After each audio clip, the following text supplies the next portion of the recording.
Good afternoon.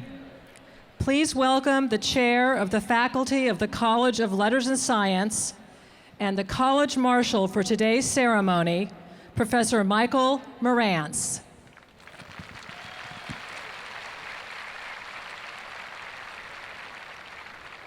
Greetings. I'm very glad that you could join us today. It is my honor to welcome you to UCLA's Commencement Weekend. This ceremony is devoted to honoring the students from the UCLA College of Letters and Science. While the students and the official party are assembling, let me take a moment to tell you a little bit about UCLA. Your graduate has attended one of America's finest universities. UCLA is a national and international leader in the breadth and quality of its academic research, healthcare, cultural, continuing education, and athletic programs. 6 alumni and 5 faculty have been awarded the Nobel Prize. And every year, the accomplishments of our students themselves grow. You will be pleased to know that the academic performance of the students of the class of 2012 makes them the highest achieving students to ever graduate from UCLA.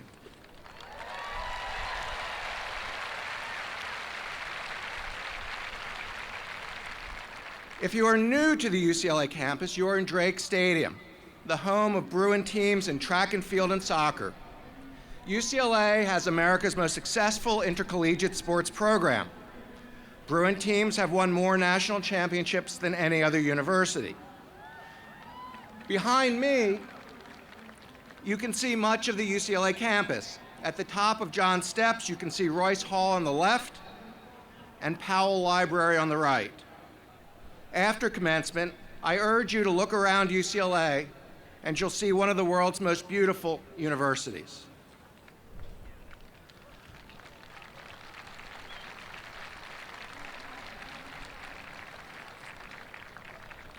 In just one moment, the graduating class of the College of Letters and Science for 2012 will join us. After the students arrive, the official party will enter, including our faculty, the campus leadership, and our student speaker. Then, as part of UCLA's celebration of leadership that is transformative, you will see a procession of student flag bearers, all of whom have contributed service inside and outside of UCLA. I want to offer you my personal congratulations. I know how proud you are of your graduate, and the entire UCLA community shares in your pride.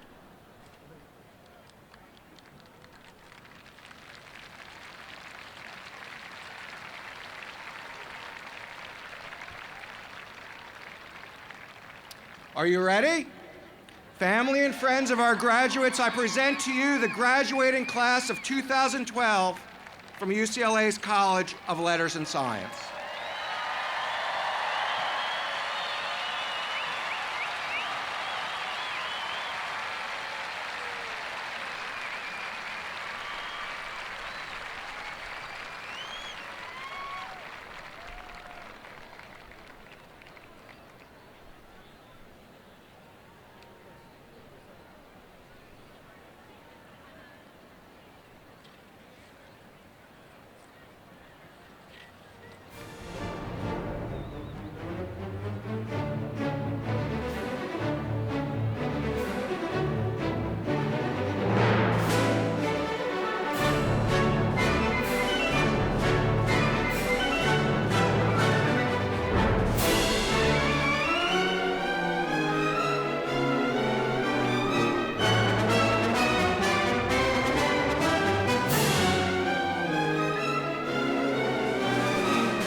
the official party.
ladies and gentlemen, the Chancellor Service Award recipients with UCLA blue and gold flags.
Hello, UCLA graduates.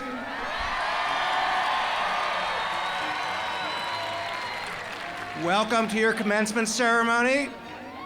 Singing the national anthem today is Diana Auon. Please rise for the national anthem.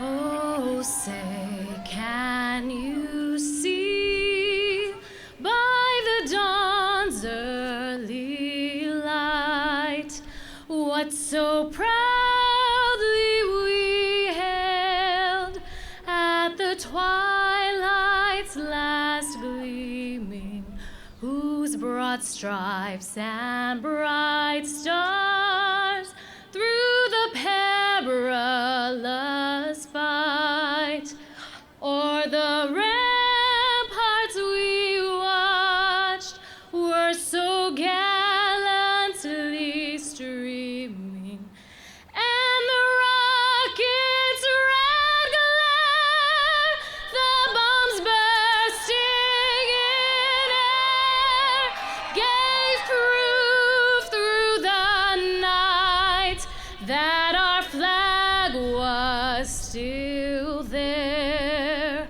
Oh, say, does that star-spangled banner yet wave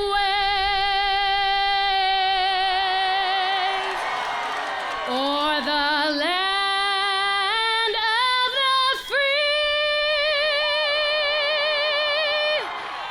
and the home of the brave.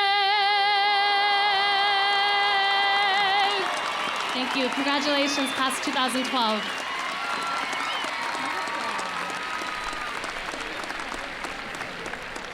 Thank you, Diana. Now I'm very pleased to introduce the Dean and Vice Provost for Undergraduate Education, Judith Smith.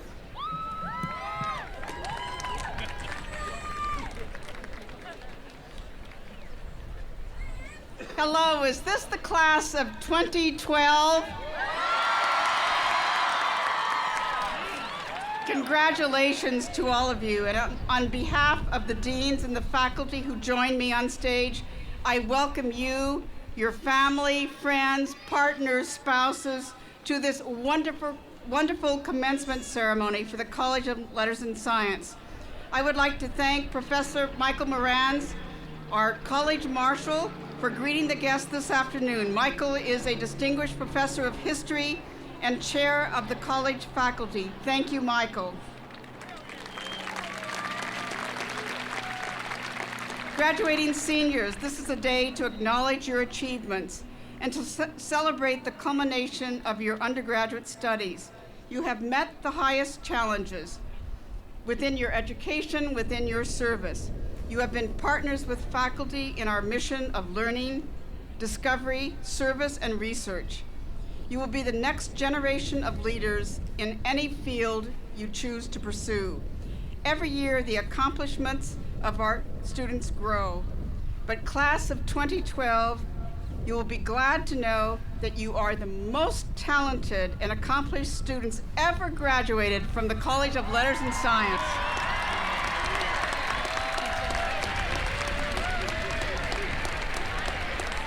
Congratulations.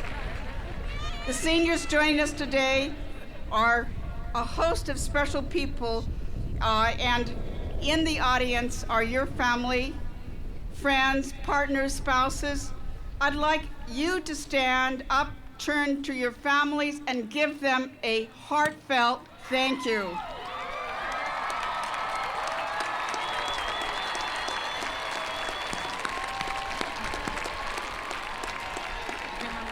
Thank you very much. We know that students need the support of loved ones. Although this is a very exciting time of their life, it is also a time of life where support of friends, families, and others are critical. Now we'd like to take a special time in the ceremony to recognize by groups students who are graduating with special honors. The deans will begin to recite these honors.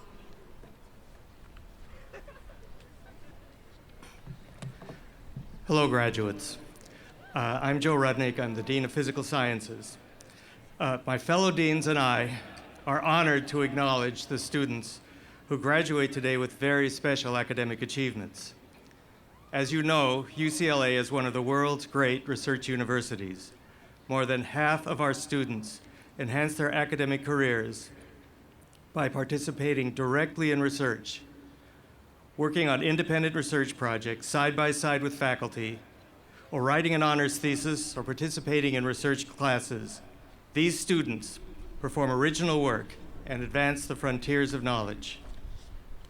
Would all the graduating seniors who have participated in research please stand so that we can recognize your achievements?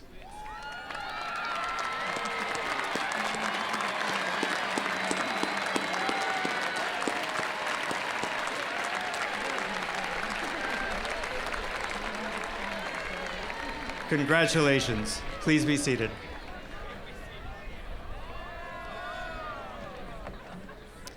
Graduates, I am Victoria Sork, Dean of Life Sciences.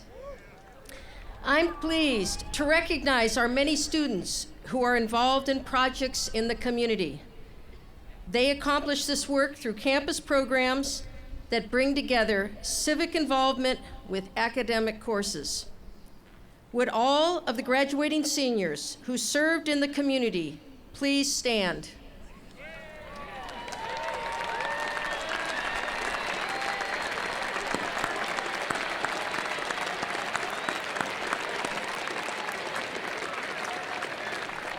Thank you. Please be seated.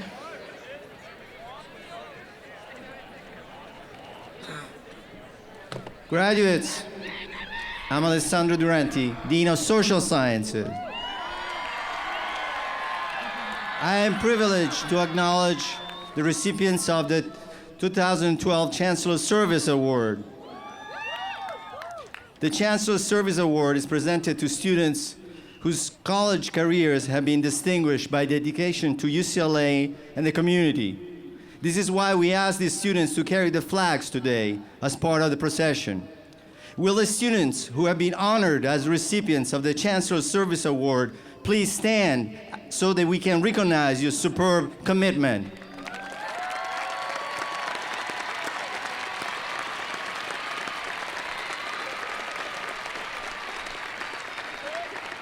Thank you. Please be seated. Hello, graduates. I'm David Schaberg, the Interim Dean of Humanities, and I'm here to present the students who are receiving Latin honors, which is recognition for high academic achievement. There are 3 levels of Latin honors. I'd like first to acknowledge the students who have received cum laude honors. Would you stand and be recognized for your accomplishments?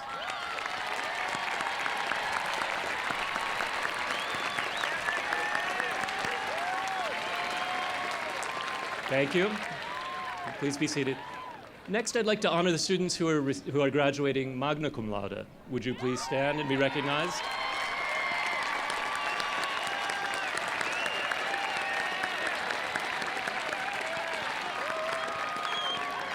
Thank you. Please be seated. Finally, will those students who are graduating with the highest honors, the highest Latin honors, summa cum laude, please stand and be recognized?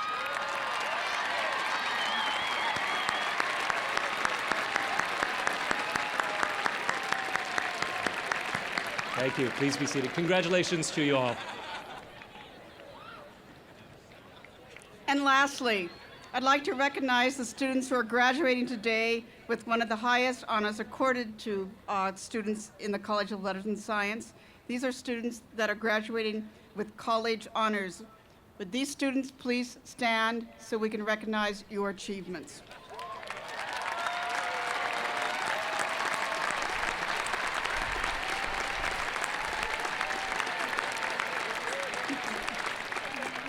Thank you. Please be seated. Now it's my pleasure to welcome UCLA's Chancellor. In his 5 years as the Chief Executive of the campus, Chancellor Gene Block has worked extremely hard to strengthen the campus's academic excellence, to build diversity within our faculty, student body, and staff, and to inspire a new level of civic engagement within the UCLA community. Please welcome Chancellor of UCLA, Gene Block.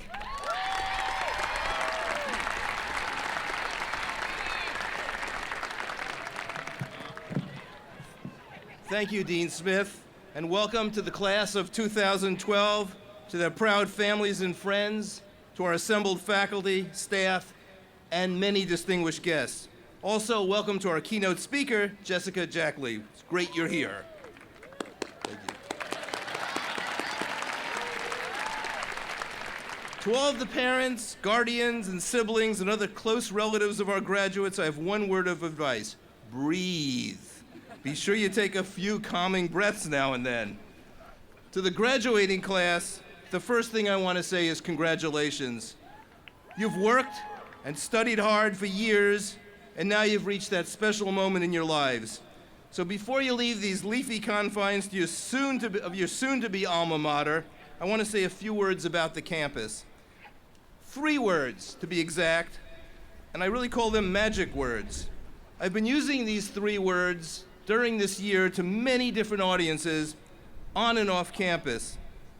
And I think they really capture, and you'll have to see if you agree with me, capture what UCLA is really about: thriving, transforming, and inspirational. So, despite the severe budget situation facing our campus, which we all read about and we feel in many ways, UCLA is still thriving. If you look around campus, you can see it. You can see that we're not standing still.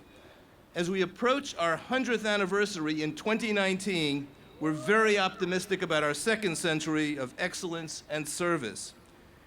UCLA, as you all know, is one of the world's top universities, and we educate more students than any other university in California. You know that. You also know we have been the most sought-after institution for admission in the entire country since 1998. So, amazing. And the campus is thriving. It's teeming with construction. I'm looking at it right now as I speak with you. Renovation projects everywhere. You've been inconvenienced, but some future students will benefit from it. New hospital space, new undergraduate and graduate housing, labs, offices, translational space. Figuratively and literally, we're really building for the future, and you've been part of that while you've been here. More accurately, as a leading public research university, we're transforming the future. And that brings me to my 2nd magic word: transforming. And we're transforming the future in multiple ways, through innovative, life-changing, and life-saving research. In fact, UCLA is a research powerhouse, bringing in more than $1 billion in grants the 2nd straight year. We have one of the largest research budgets in the United States of any institution, and many of you, and I saw the hands of people that have conducted research, have taken advantage of that even as undergraduates, that wonderful research budget.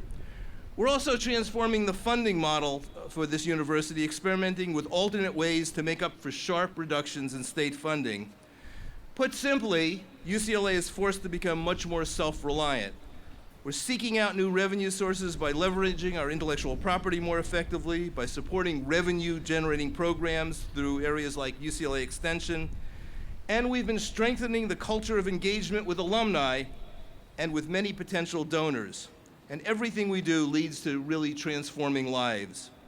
We have an inspirational story to tell, and we must work hard to develop a strong spirit of philanthropy among our alumni, supporters, and friends. Among our alumni. Join the Alumni Association. That is my plea. And stay close to this institution. And this brings me to really my third word, which I mentioned at the outset: inspirational. UCLA is first and foremost a public research university with really emphasis on the word public. As a shared public asset, our 3-part mission of education, research, and service constitutes a sacred public trust. Call me old-fashioned, but I really believe our mission is inspirational. UCLA plays a critical role in society, dedicated as we are to the principles of access, equal opportunity, upward social mobility, and diversity. About 37% of UCLA students receive Pell Grants, the federal program that provides support for students with the greatest financial need. And we make this access possible while maintaining the highest academic standards. But we don't just provide educational opportunity for thousands of deserving and dedicated young people every year. We're in the business of fulfilling dreams, and that is inspirational to me. I'm inspired by the educational opportunities we provide students, but I'm also inspired by the values and ideals we all share. Volunteerism. I saw the number of students raising your hand when we asked how many were in volunteer activities. That represents the best of UCLA. So while I still have you as a captive audience, I'd like this opportunity to remind you of 5 Bruin values. And these are all important. Folks, listen. No waves, listen. All right. We're gonna test you after this. 5 Bruin values. Integrity, obviously. Excellence. We wouldn't have selected you if you weren't excellent, but you have to remain excellent. Even after we let you go, you have to remain excellent. Accountability. That's really important. You know, you're responsible for your behavior. We've held you accountable, and you're holding yourselves accountable. That's important. What goes along with that is 4th value, respect. And I can't overemphasize that. I can't overemphasize the importance of respect for everyone around you. And Bruins have that respect, and I hope that will be part of your lives as you leave us. And finally, service. Service. Although we refer to these as true Bruin values, they're going to be important values for your whole life. Leadership values, achievement values, these are really success values. Hold them in your hearts. They will serve you well in the years ahead. And I want to just mention again one of those values that's so important to us, service. If you think about our theme for this commencement ceremony, service and transformative leadership go hand in hand. You can't have one without the other.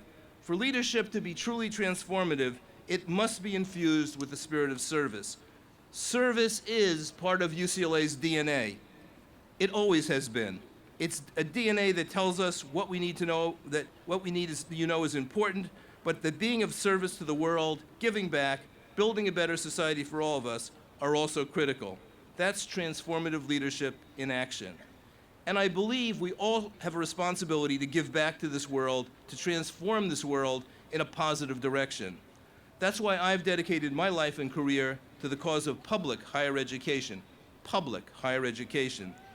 Here's a quote from Albert Schweitzer, a quote that is especially relevant at a ceremony like this.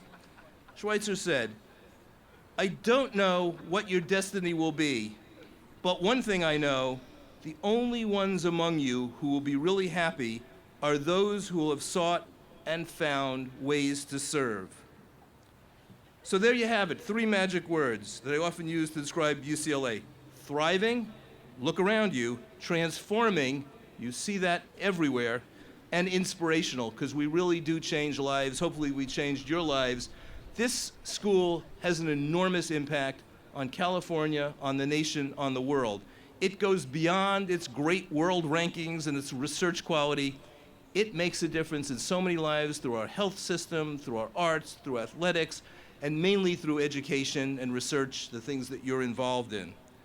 So I'm inspired by all of you because you are the most inspirational part of this whole job, is seeing you graduate and seeing you become great citizens of the world after you've been here.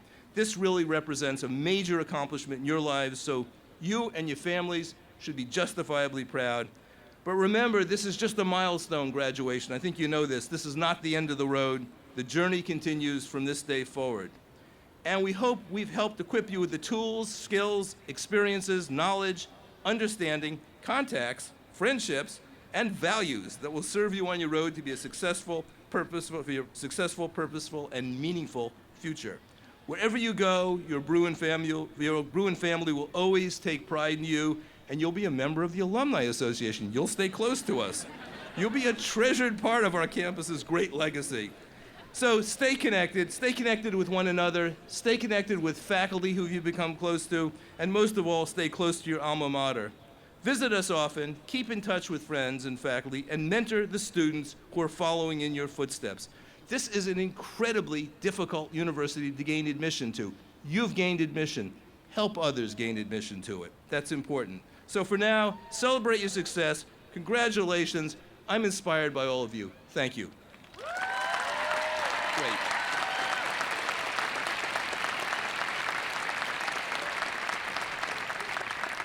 It's now my special privilege to present the UCLA Medal, the university's highest honor.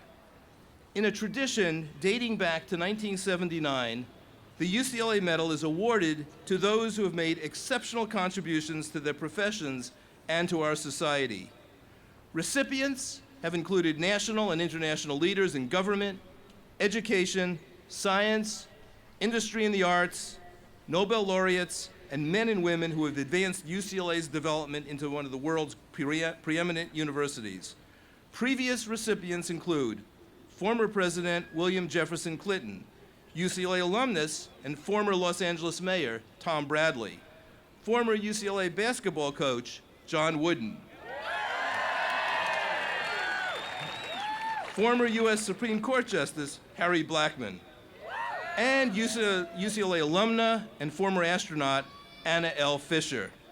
And today, we proudly add Dr. Paul Ichiro Terasaki to this illustrious list.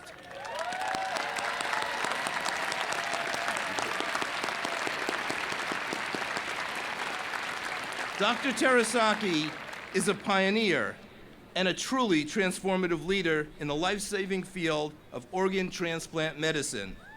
My friend and a great friend of UCLA, Dr. Paul Terasaki earned 3 degrees in zoology from UCLA, a BA degree in 1950, a master's in 1952, and a PhD in 1956. He's not only a Bruin, he's a triple Bruin, or maybe even a Bruin cubed, a true Bruin. And this is incredible, if you add up the years, Dr. Terasaki has been a member of the Bruin family. It's more than 60 years as a student, a researcher, a professor, and a proud parent. So Dr. Terasaki was the first to develop a microtoxicity test that evaluates donor and recipient tissue compatibility. And this test was adopted as the international standard for tissue typing in 1970. In 1984, Dr. Terasaki teamed up with 8 former graduate students to launch a company called One Lambda. This company has played a central role in the development and advancement of tissue typing. The UCLA Kidney Transplant Registry, which was established by Dr. Terasaki in the 1970s, was the first and largest in the world until the establishment of federal registries.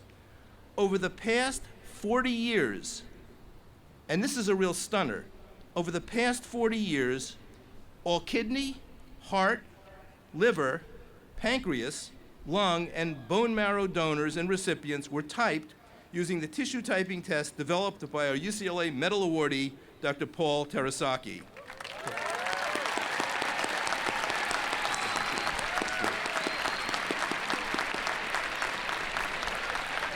Incredible. Dr. Terasaki, our Bruin, has dedicated his life and his genius to the noble cause of saving countless lives by advancing the science of organ transplantation. Dr. Terasaki is an outstanding scientist and an inspirational role model who has made enormous contributions to UCLA's excellence and to society as a whole. I have been inspired by his monumental achievements, his generosity of spirit, and his humility. And I'm truly privileged to present the UCLA Medal to my friend, Dr. Paul Terasaki.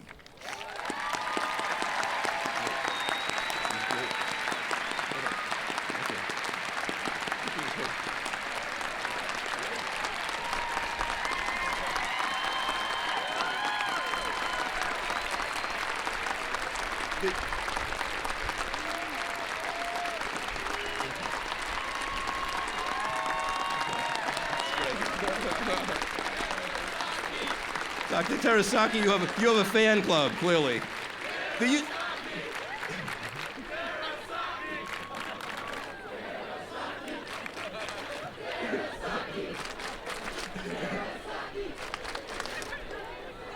That's a protest I like. That's wonderful.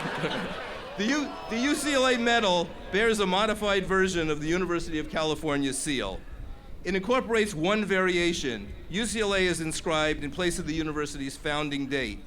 The reverse side of the medal depicts Royce Hall, one of the 4 original buildings constructed on the Westwood campus. Dr. Terasaki, as you join me, your medal is accompanied by the following citation. Paul I. Terasaki, an outstanding scientist and an inspirational role model, you forever changed the face of medicine. A true pioneer, you devised a revolutionary tissue typing test for organ transplant donors and recipients that has given millions of people a second chance at life. Your broad support for programs across our campus continues to enrich UCLA's ability to improve lives and foster greater cultural understanding. For your monumental accomplishments in transplant medicine and abiding belief in UCLA's continued excellence, we proudly bestow upon you the UCLA Medal. Congratulations.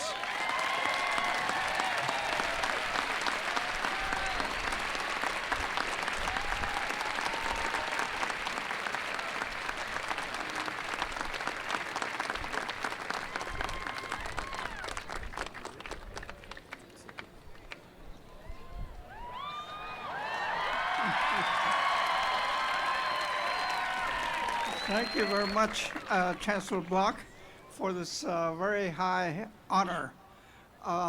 As he mentioned, I was in the same position as you are today in 1950 when I graduated. That's 62 years ago. And I hope that one of you here in this audience will also have the privilege of being awarded this medal. But I hope you don't have to wait 62 years. My only regret at this present time is that my parents are not here to enjoy this moment with me. So I hope that all of you will get going, forget all your insecurities, get going on your high dreams, and do the best you can as soon as you can so that you can make your parents proud. So for all of you,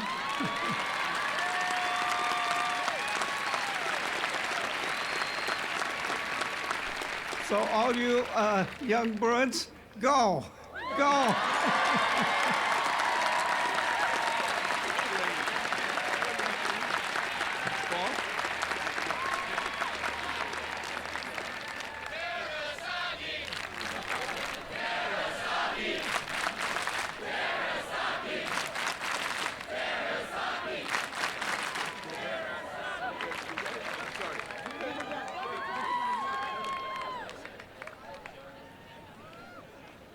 "62 years. That's marvelous. And our theme today is service. We've seen a lifetime of service. All of you have started your service. And I'm very happy to introduce your student speaker, Maddy Grubman.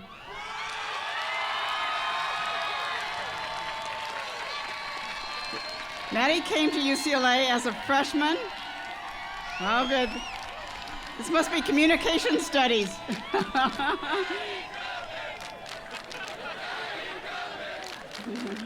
Okay, thank you. We have had time for Maddy to speak. During her academic career, she's been active on campus in numerous ways. As a member of Spring Sing, as a campus tour guide, planning the dance marathon. Wow.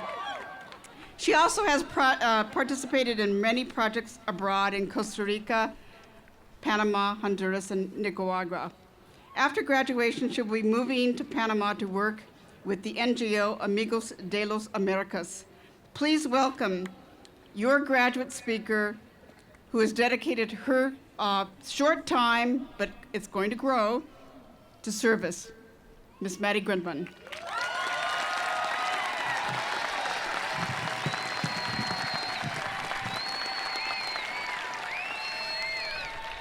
Hello, UCLA, and welcome family, friends, faculty, and the graduating class of College of Letters and Science 2012. I would first like to thank you for allowing me this privilege of speaking on our behalf. 4 years. It seems like just yesterday that we were new students anxiously walking onto a campus of nearly 40,000 people to be swallowed up by the crowds. And yet here we all are. We've made it. Looking out upon the sea of students before me with our matching black graduation gowns, blue and blue sashes, and uniform rows of seating, it is easy to see a crowd, and it is easy to understand how just 4 years ago we feared being lost in the masses of UCLA's campus. However, a crowd is far from the truth of what sits before me. Before me sit some of the most intelligent and innovative individuals I have ever met. Everyone from religious studies to neuroscience majors, marching band members to Model UN delegates, and aspiring scientists to promising actors. You could say that it is our diversity, uniqueness, and passion that have made our experiences at UCLA so rich and rewarding. And yet, it is our solidarity in light of this diversity that has made our student body a community rather than a mass. From our differences, we have created strength, and over the past 4 years, we have come together. Whether it be pledging to stand on our feet for 26 hours at Dance Marathon, or giving back to the Los Angeles community with Unicamp. We are now intertwined by our experiences and the common blue and gold threads of UCLA. We are a group of young adults on the brink of our futures with limitless opportunities, and it is now our time to decide what comes next. The incubator of modern microfinance, Dr. Muhammad Yunus, once said, "Each individual is very important. Each person has tremendous potential, and she or he alone can influence the lives of others within the communities, nations, within and beyond her or his own time." Seems simple enough, doesn't it? Be an individual and you can influence the nation. But that can't be all that there is to it. How can we as individuals take what we have learned and accomplished here and apply it to the next chapters of our lives? The beauty of UCLA, and in my opinion, the most important lesson this university has taught me, is not only in realizing that each of us as individuals has the power to achieve greatness, but in realizing what can become possible when we pool together our individual talents and accomplishments in the pursuit of something bigger. We are graduating from a university with alumni such as Francis Ford Coppola and Kareem Abdul-Jabbar, a university that diagnosed the first case of AIDS, sent the first internet message, and has more national championships than any other school in the nation. Our history has paved the way for greatness, and it will be our decisions to achieve it.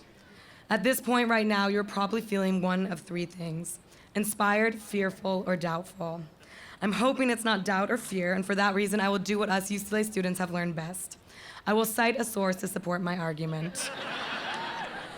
My argument is that with the support and unwavering belief in one another, each one of us can achieve greatness.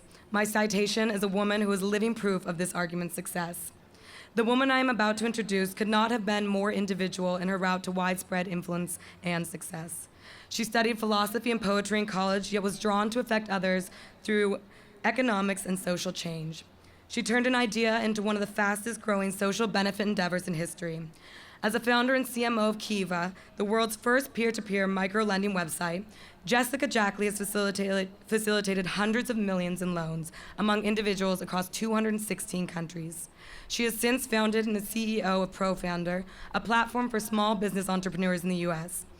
Her passion to effect sustainable positive change and her belief that each individual deserves the opportunity and support to achieve it is what makes her an inspiration. To UCLA's College of Letters and Science graduating class of 2012, thank you for these past 4 incredible years. Congratulations, good luck, and may we meet again. Now please give a warm welcome to Ms. Jessica Jackley.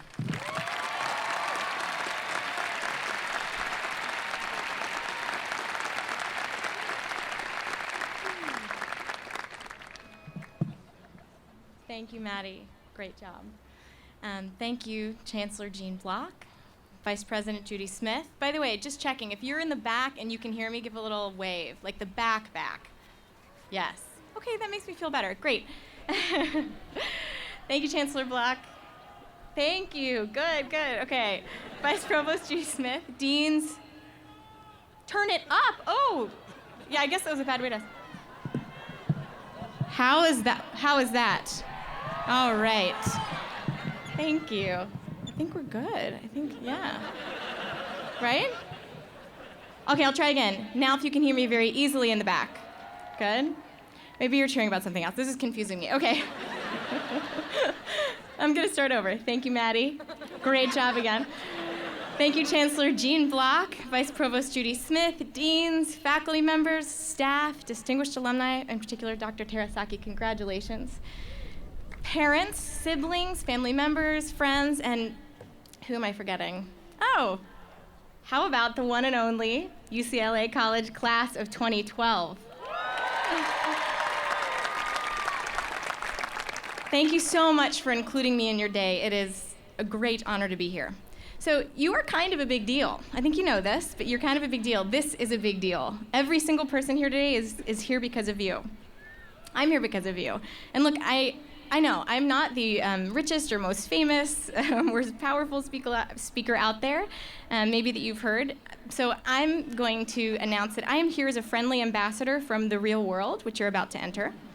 I'm here to congratulate you, to welcome you, and to, I hope, utterly convince you that you can design a life for yourself out there in the real world that will bring you more joy than you thought possible and that can change the world in the ways that you want to change it. When Facebook IPO'd a few weeks ago, a friend of mine and I were having coffee, and she said something that stopped me in my tracks. She asked very casually, "Seriously, don't you wish you would have just stopped everything and gotten a job there after graduation?" Now, she was talking about my graduation not 12 years ago, but just a few years ago, 5 years ago, from Stanford Graduate School of Business in 2007. Now, at the time, Kiva had just started. It was just at the beginning. We didn't know what was going to happen. It was just my passion project, my labor of love, and something that I hoped to work on full-time after I graduated. At the same moment in time, just a few blocks away in Silicon Valley, another startup called Facebook, maybe you've heard of it, was growing fast, and it was already making a splash, but it was still at the beginning in many ways. It was still early on, and they were hiring.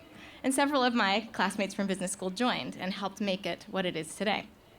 Now, I realized when my friend asked me that question, she was expecting this, obvious kind of gut reaction answer, like, yeah, I know, because of course, who wouldn't want to have a few million extra dollars right about now, among all the other obvious awesome benefits, like getting the great experience of being a part of what Facebook is and the way that it's fundamentally changed the world forever. But I didn't answer my friend's question right away. I paused because I thought of you. You see, I've been thinking about you guys. Hope this isn't weird. I've been thinking about you guys every day since I was confessing my love, since I was asked to give this speech. I've rewritten this thing way too many times. I have some really wacky versions. I had one version that was like all a poem. I had another version that sort of read, I'm not joking, that sort of read like a long email forward where I just listed all the good advice I could possibly think of that I've learned in the last 12 years, including really random stuff about like being a working mom and tandem breastfeeding twins. I'm not kidding. They're 9 months old and they're over there, and I think they're scared of the loud noise, so I'm trying not to be distracted, but no, shh, no, just kidding. So my husband very gently steered me to this version, so you have him to thank if you like it. Anyway, I paused because I thought about you, and I've thought about you guys and prayed about this moment and wondered about you on a daily basis since I was asked to do this, because this really matters to me. I want to give you something good today. I want to give you something true. And I realized I need to know exactly how I felt about a question like that. The question my friend had posed about the Facebook thing, about whether or not, if I could, I would go back and change the path that I'd taken. Because I think, I've got to tell you something that has either worked really well for me, so maybe you can learn from that, or I need to tell you what I messed up so that you can learn from that. And either way, I wanted to give you something that would give you an advantage, so that when you leave here, you can go do even more than I have. That's the way things are supposed to work in this, I think. So I thought about you, and I thought about my choices, and then I answered my friend, no, I'm actually glad I didn't try to go and work at Facebook. I love what I chose. So at this point, I should probably tell you a little bit more about what I chose. Here's the very quick version, and don't worry, because I do start with I was born in, but here you go. I'll go very fast. So I was born in a teensy little town called Oil City, Pennsylvania. Any people from Oil City out there? I didn't think so, but and I grew up outside of Pittsburgh. Steelers? Yeah, okay, whatever, just kidding. I went to college at Bucknell University, as was mentioned. I studied philosophy and poetry, things that I adored, and two of the most employable degrees that any undergrad could ever hope for. On my graduation day from college, it was similar to this in some ways. I mean, this is a lot bigger, but it was similar in the important ways. We graduated, it was really exciting. We threw our hats everywhere, we celebrated all night, and then the next day came, and I felt like I had been dropped off of a cliff. My world had sort of evaporated, the world that I knew for the previous 4 years. Everyone, everything had dispersed, and I didn't know what the thing was that I was supposed to do next. So by the way, if you feel this way tomorrow, do not worry. You're not alone. Get up, get yourself some coffee, shake off the night. Remember that you're not alone. Remember what I'm telling you in this talk, okay? Try to. What I did know, though, even that day after graduation, was that the most powerful and yet confusing and meaningful experiences that I had had up until that point were the moments when I had encountered poverty and when I had come face to face with somebody or a group of somebodies who were in great need. I'd had a smattering of different experiences, from Saturdays volunteering in the soup kitchen and candy striping to week-long service trips, different places far away, that kind of thing. And those experiences had affected me more than any others. And poverty seemed like the best thing, the most obvious thing in my mind to go try and fix in the world. So I just decided that was my mission, because I loved thinking about and dreaming out ways to change that in the world. Now, despite knowing this, my mission, I still didn't have a plan as to what to do about it. So I kept it in the back of my mind, and on a whim, shortly after graduation, I moved to California.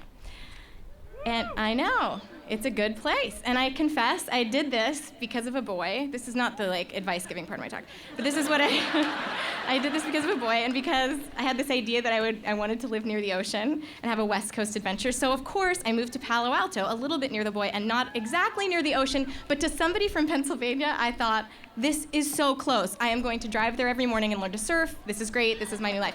Which of course happened twice in the first year. Anyway, fast forward through a bunch of years, a few years at a temp job at Stanford that eventually turned into a real job, but wasn't the job for me, the dream job. And then a bunch of other volunteering opportunities that taught me a lot, but not quite enough. And then fast forward until one day I heard a lecture at Stanford that changed my life. I heard Dr. Muhammad Yunus, who was quoted earlier. I heard him speak about the Grumman Bank, about pioneering modern microfinance, work for which he'd win the Nobel Peace Prize 3 years later. I was so inspired by his talk, and in particular he talked about microloans, small loans to the poor. I was so inspired by this talk and so instantly in love with this idea, this way of addressing issues of poverty, that I quit my job and I boarded a flight to Nairobi a few weeks later, and I spent the next 3 months interviewing goat herders and seamstresses, farmers and vegetable sellers, fishermen and small restaurant owners who had received this kind of tiny investment of capital, just usually $100, to start or grow their microenterprises. And that experience, and more specifically the people that I met during that experience, told me a different story of poverty than I'd ever heard before. For the first time, it was not a story just of sadness and suffering and desperation, one of those poverty porn kind of stories that makes you feel guilty and shameful about your own relative wealth, whatever it is. But instead, I met people who, yes, had financial troubles and financial needs, but whose stories were ones of hope and dignity and strength and bootstrapping. And their stories inspired the idea for Kiva, which my co-founder Matt and I started a few months later. And I'm going to take just a few seconds to tell you what that actually looked like, because it sounds very illustrious. And then we started Kiva. Well, what this looked like was I was walking around Uganda with a camera. We built a basic website, put some photos and stories of our new friends from Uganda on the website, listed their loan needs, and then spammed friends and family to check it out. That's how it started. Friends and family generously loaned $25 and $50 at a time until all 7 entrepreneurs on the site had the money they needed. It was about $3,000. We sent the money over to Uganda and we waited. And over the next 6 months, the loans were repaid. Friends and family got paid back. That was a good thing. And we got to see these beautiful stories unfold as entrepreneurs began to thrive. Their businesses grew, they changed their family standards of living in really positive ways, sending kids to school, buying mosquito nets, being able to afford medicine when someone was sick, being able to eat more than 2 meals a day, being able to finally afford little pleasures in life like sugar for their cup of tea. And I loved it. I loved being a participant, that kind of participant specifically in their stories, and I loved making ways for other people to do that too. So we did another round of loans, and then another, not just in Uganda, but in other countries too. And our friends told other friends and family, and Kiva grew really fast.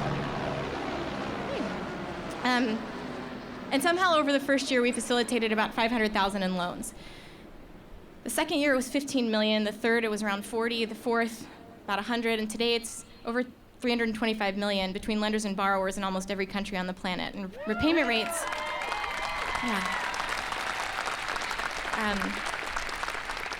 My payment rates are 98%, and it's working. And it feels sometimes like an out-of-body experience to say that. It doesn't always feel like I'm talking about myself.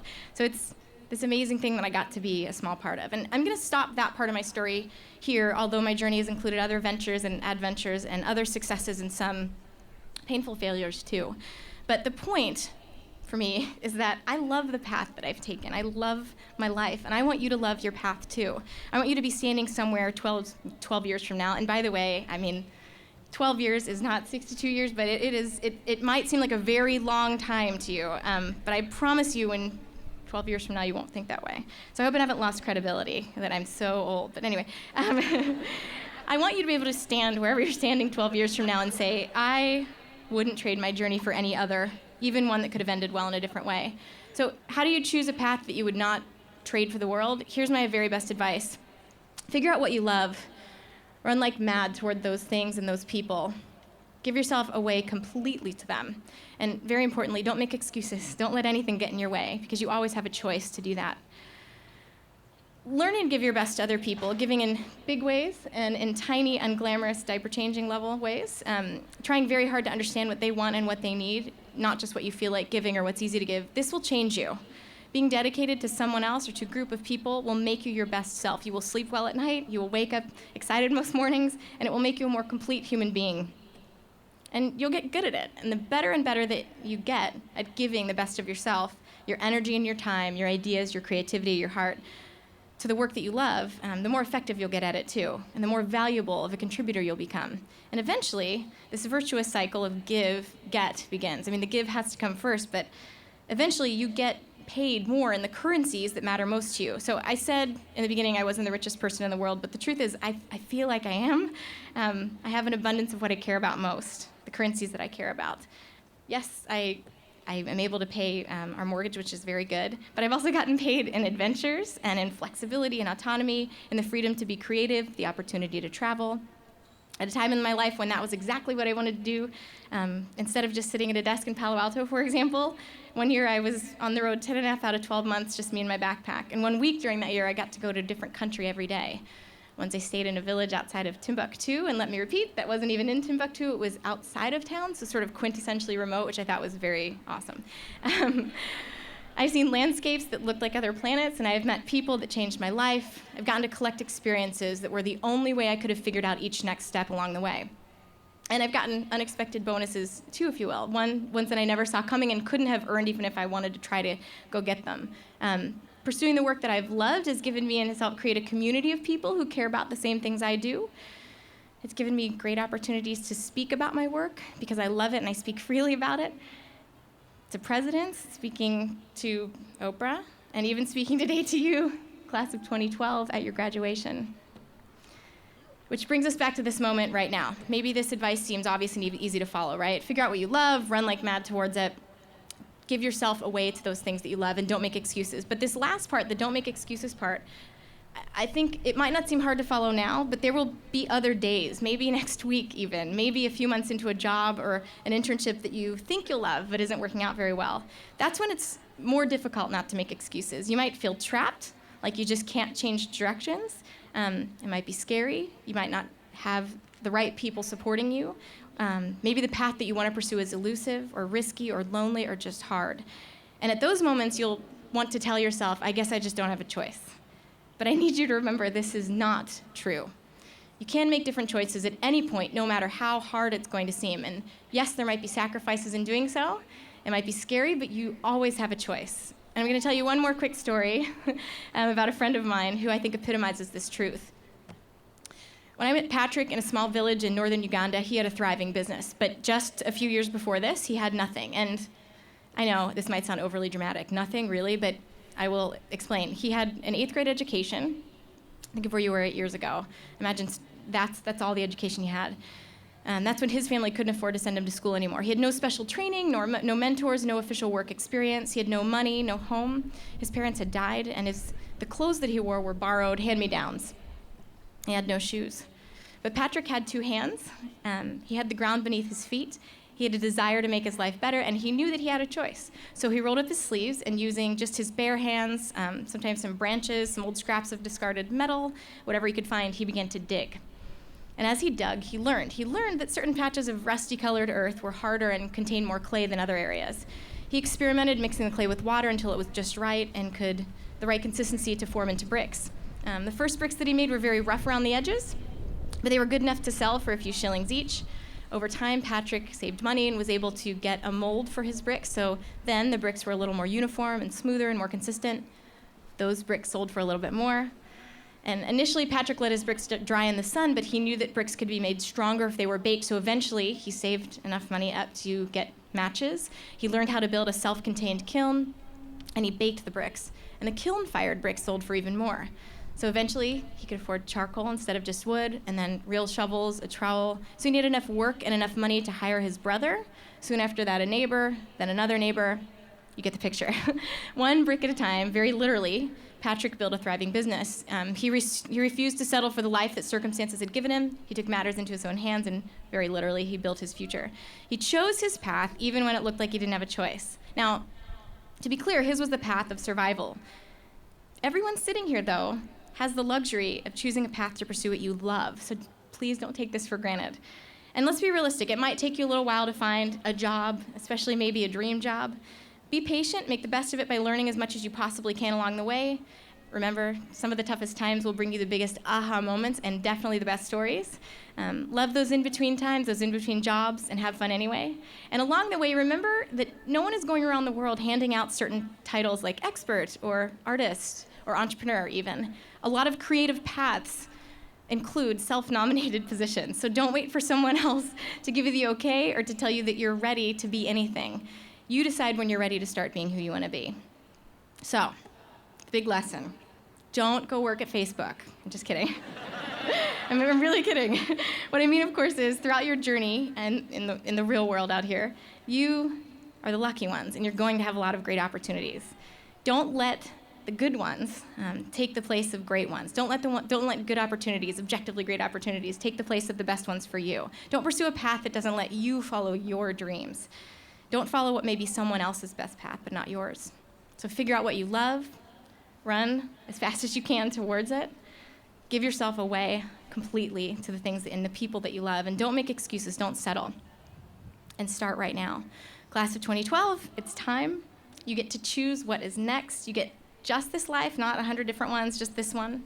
And it's yours not to keep, but to give away to others to what you love most. So choose carefully, choose well, run fast. The world needs your best. I will be thinking about you, and we will all be cheering you on. Thank you, and congratulations.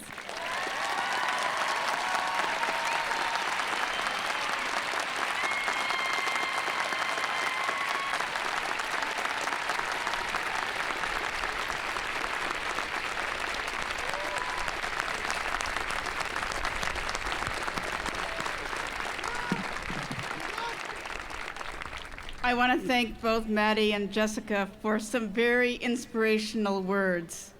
And I think that as you reflect in the next couple of weeks and years, these words are wonderful ways of looking forward. But now, class of 2012, it's our honor to begin the presentation of candidates for the conferral of their degrees. I will call on the deans of the college to present the bachelor's candidates to Chancellor Block. Chancellor Block, would you come forward this direction? And I will first have the interim vice provost of the International Institute, Cindy Fan. She will present her students to you. Graduates, this is it. Thank you, Judy. Will the candidates for the Bachelor of Arts degree from the International Institute please rise and remain standing?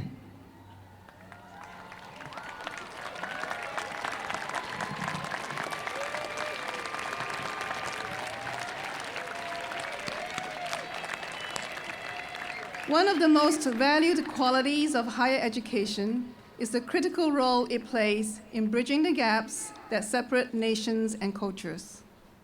The research and teaching programs in the International Institute aim at crossing boundaries and building a global understanding from across the disciplines. The interdisciplinary BA programs in the International Institute are designed to improve student understanding of the world and produce global citizens, that is, the next generation of world leaders. Some of our students focus on a particular geographic region of the world, as is the case for our majors in East Asian Studies, European Studies, Latin American Studies, Middle Eastern and North African Studies, and Southeast Asian Studies. Other students explore global issues through our thematic programs, as is the case for our majors in Global Studies and International Development Studies. Graduates of the International Institute, you leave UCLA with an educational background that will help you to recognize the value of new forms of civic engagement that blur the distinctions between local and global, national and international. You are empowered to shape and improve the world as the next generation of leaders in business, education, government, the nonprofit sector, in fact, in any endeavors that you are passionate about and in any parts of the world. Chancellor Block, I am pleased and proud to present to you the candidates for the degrees of Bachelor of Arts from the UCLA International Institute.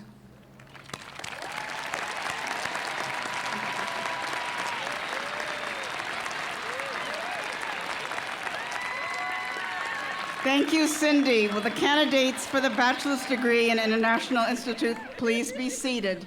The candidates for the bachelor's degree in the Division of Physical Sciences will be presented by Dean Joseph Rudnick. Thank you, Judy. Will the candidates for the degrees of Bachelor of Science and Bachelor of Arts in the Division of Physical Sciences please rise and remain standing?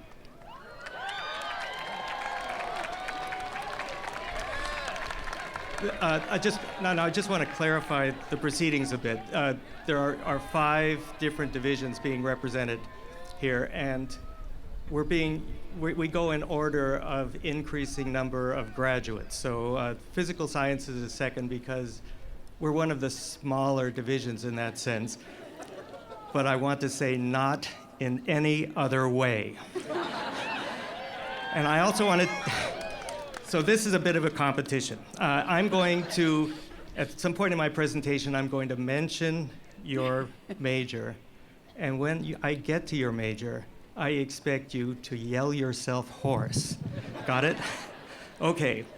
So at UCLA, work in the physical sciences spans the fundamental processes that affect our physical and biological world on length scales ranging from the microscopic to cosmic, over spans of time that range from billions of years to nanoseconds.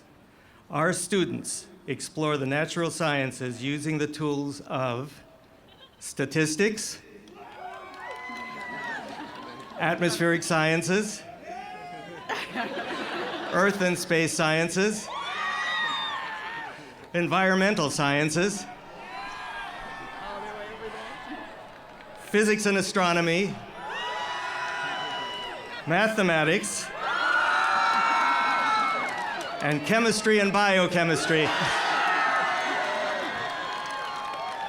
To better understand the characteristics of energy, matter, numbers, our Earth, our oceans, our atmosphere, our solar system, our galaxy, our universe, and life itself, our world of machines, computers, miracle drugs, and instant global communications is built on the foundations created by the great physical sciences of the previous century.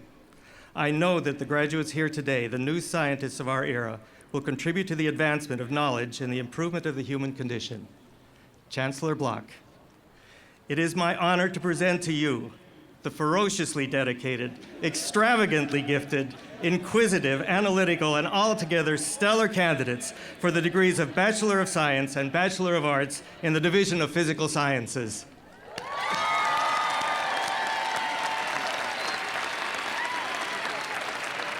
Thank Okay, you, Joe. let's see what the other divisions can do.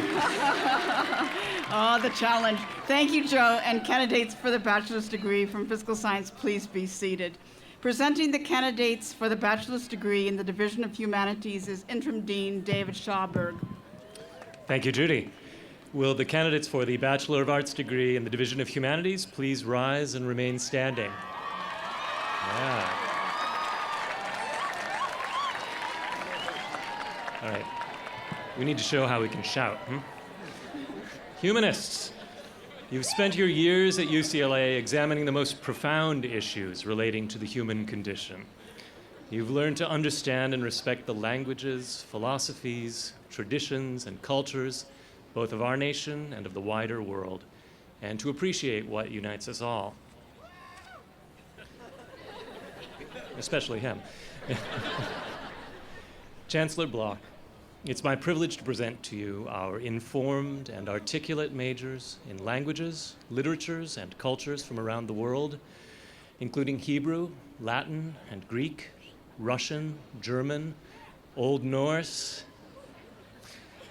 Armenian, Arabic, and Persian, Hindi, Urdu, Chinese, Japanese, and Korean, French, Italian, Portuguese, and Spanish. And to present our sophisticated and perceptive majors in the study of religion, comparative literature, louder, classics, and linguistics. I must mention our creative and contemplative majors in music history, art history, philosophy, and English. Chancellor Block, I present to you the literate, logical, brilliant, creative, and humane candidates for the degree of Bachelor of Arts from the Division of Humanities.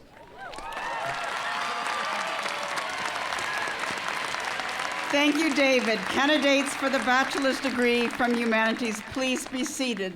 Presenting the candidates for the bachelor's degree in the Division of Life Sciences is Dean Victoria Sork. Thank you, Judy. Will the candidates for the degrees of Bachelor of Science and Bachelor of Arts in the Division of Life Sciences please rise and remain standing?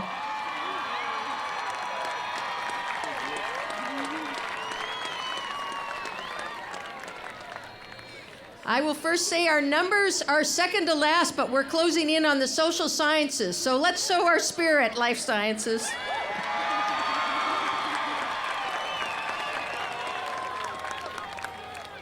You, our graduating students, have come into life sciences at an exciting time.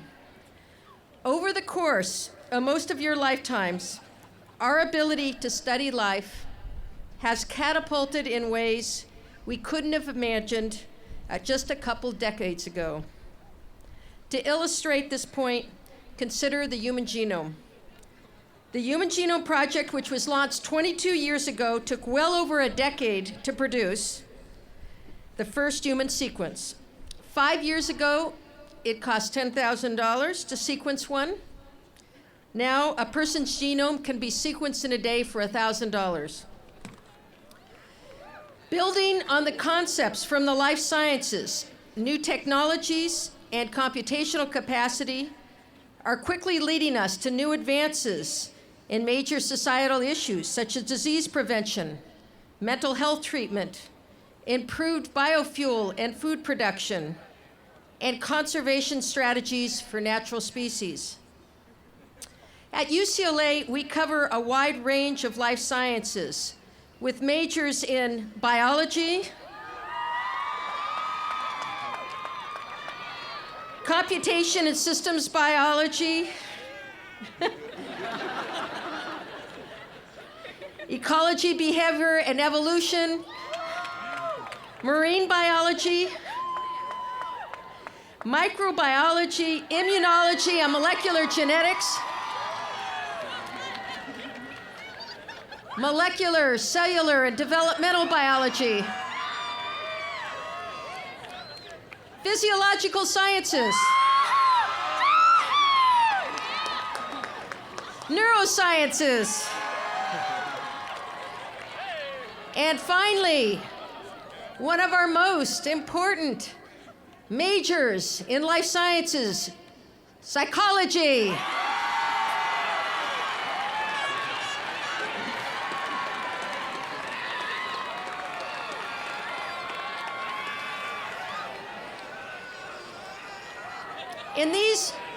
In these rapidly changing times, we need people like you in schools, in research, in industry, and in government to make life better for all of society. Chancellor Block, I am honored to present to you the psychologically well-adjusted, biologically sound, neurologically well-connected, ecologically sensitive, evolutionarily complex, immunologically resistant, molecular-based, physiologically well-integrated,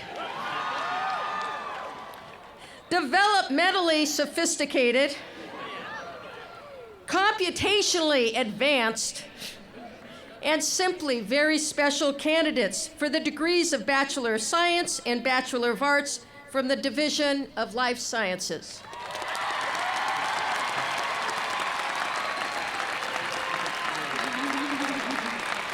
Thank you, Victoria. Candidates for the bachelor's degree in the life sciences, please be seated. Now presenting the candidates for the bachelor's degree in the Division of Social Science is Dean Sandro Durante. All right. There are small divisions. Listen up, it's called a response. I'll tell you when you do that. So there's small divisions, there are big divisions, there is the biggest division, social sciences. Will the candidates for the degrees of Bachelor of Science and Bachelor of Arts in the Division of Social Sciences please rise and remain standing? You're already there. That's the way we are. We are ahead of ourselves. Today more than ever, you need to understand societies and cultures. Today more than ever, you need the knowledge to study problems in order to come up with solutions. Today more than ever, you need to collaborate with others, communicate across cultural boundaries, and establish long-term partnership with people around the world. We carry our research across a wide range of disciplines. Be ready now. American Indian Studies, African American Studies, Asian American Studies, Women's Studies, Chicano Studies, Geography, Communication Studies, Anthropology, Sociology, History, Political Science, Economics. All right, that was good. Your social science education at UCLA has prepared you to be active agents towards a better world for yourself, for your family, your friends, your coworkers, and the world at large. Chancellor Block, I am honored to present to you the most socially engaged, the most engagedly creative, the most creatively skillful, the most skillfully research-savvy, the most research-savvy service-oriented people, the most incredibly fluently multilingual, multicultural, multidisciplinary candidates for the degree of Bachelor of Science and Bachelor of Arts from the Division of Social Sciences.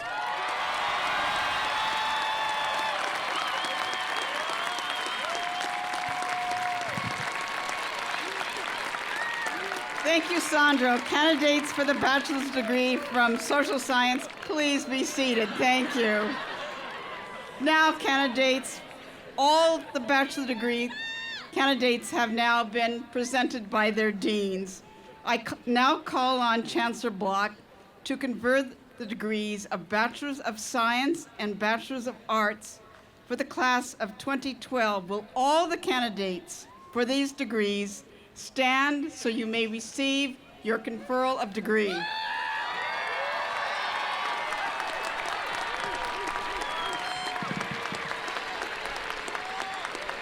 Candidates for the bachelor degree, your presence here today demonstrates the rich reward of intelligence and perseverance. The UCLA community takes great pride in celebrating the achievements of the class of 2012. More than anything, I hope that your experience at UCLA has opened some windows on the world for you and leaves you yearning to learn more. Your undergraduate experience is just the beginning of a life of continuing discovery, for it is a lifelong learners who will excel in our rapidly changing world. Now I have some very important words, and without these words, you're back in Westwood next year. But there's no space for you in Westwood. Now, by the virtue of the authority vested in me by the Regents of the University of California, I hereby confer upon you the degree of Bachelor of Arts or Bachelor of Science. Congratulations.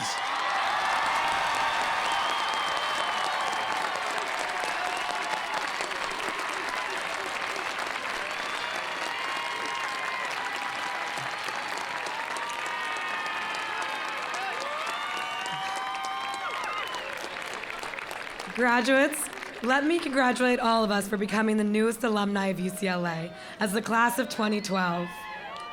Graduates, we have one final tradition to observe.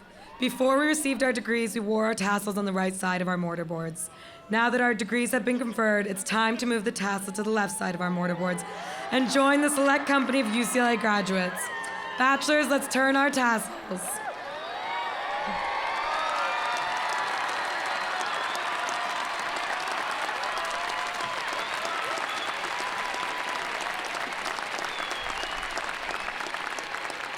Congratulations, you have now received your degree officially. To close our commencement today, we'll be singing or have sung for us the alma mater, Hail to the Hills of Westwood. The words are printed on the back of your program. The signature a cappella will be performing. Please welcome them to the microphone.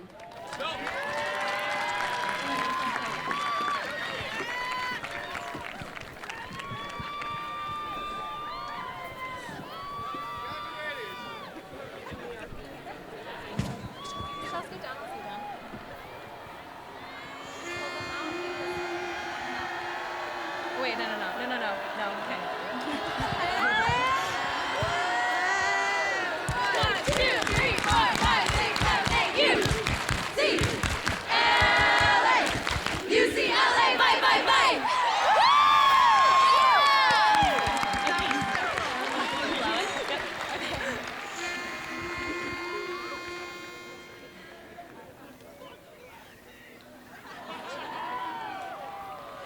Hail to the hills of Westwood, to the mighty sea below. Hail to our alma mater, she will conquer every foe. For we're loyal to the South, her honor we'll uphold. We'll gladly give our hearts to thee, to the blue and to the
Thank you all for joining us. Thank you for the signature a cappella. Congratulations to all of you. Enjoy the evening, reflect on your future, and come back and serve UCLA. Go Bruins!